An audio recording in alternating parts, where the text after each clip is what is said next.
দেখুন, ভোট তো সমাজ বিরোধীরা দেয় না, ভোট মানুষ দেয়।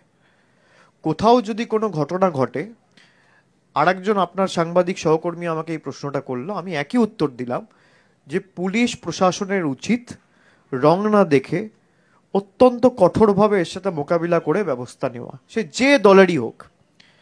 এবং আমরা একমাত্র সরকার যেখানে তৃণমূলের সরকারের অধীনে তৃণমূলের অনেক লোকের বিরুদ্ধে আমরা ব্যবস্থা নিয়েছি। এই যে আরাবুল ইসলামের কথা আপনারা বললেন, এই আরাবুল ইসলামকে জেলে মমতা ব্যানার্জির সরকারই ঢুকিয়েছিল, অন্য কারো সরকার ঢোকায়নি। আপনি 34 বছর আমাকে দেখাতে পারবেন না সিপিএম এর কোনো নেতা সিপিএম এর সরকারের আমলে জ্যোতি বসু বা বুদ্ধ ভট্টাচার্য মুখ্যমন্ত্রী থাকাকালীন জেলে গেছে। হ্যাঁ, এরকম একাধিক গেছে, আমরাই ব্যবস্থা নিয়েছি।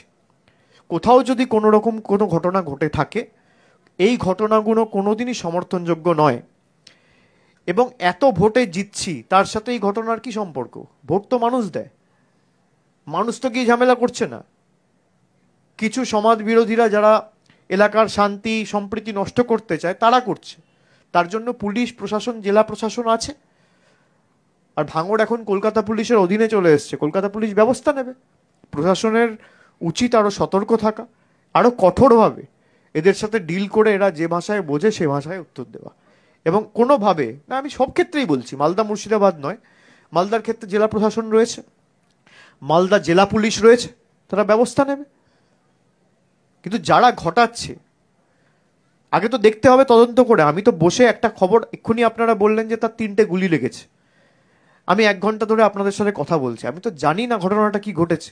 আগে আমাকে জানতে হবে, পরবর্তীকালে পুলিশে কমপ্লেন হবে, পুলিশকে আপনাকে সময় দিতে হবে, তদন্ত করবে, পুলিশ ধরবে কে এর সাথে যুক্ত।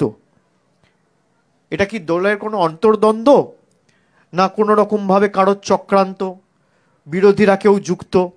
তো 1 ঘন্টায় বলা সম্ভব নয়, এটা তো তদন্ত সাপেক্ষ।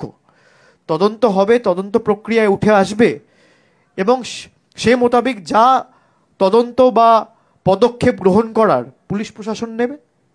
ঠিক আছে, thank you, happy new year সবাইকে, থ্যাংক ইউ।